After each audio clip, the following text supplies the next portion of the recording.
I will be reading this letter from 09 Bumblebee 4 hours ago to the Pinoy Unsent Letters subreddit. It's titled While. Naaalala ko yung araw na nakikinig ako ng kanta upang makatulog ulit. Kasama kita nun. Sa apartment mo sa Arayat sa Cubao. Umaga na nun. Hindi ko alam ang eksaktong oras, pero sa tansya ko, 6:00 na ng umaga.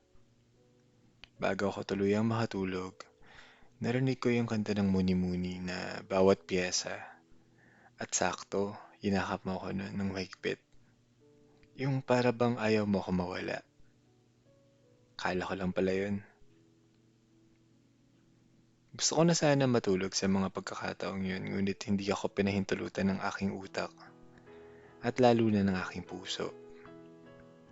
Naalala ko yung sa parte ng kanta na, anong gagawin ko kung wala ka? Paulit-ulit yun. At paulit-ulit din yun sa utak ko. Ano nga bang gagawin ko kung wala ka? Noong mga panahon na yun, hindi ko alam kung ano nga ba ang gagawin ko kung wala ka. Iniisip ko pa lamang yun, ngunit nawawala na ako sa ulirat. Naaalala ko ng mga panahon na yun na madalas tayo magkaproblema at nakita ko na nasa isang dating app ka pa rin. Marami akong nakitang dahilan na iwan ka pero hindi.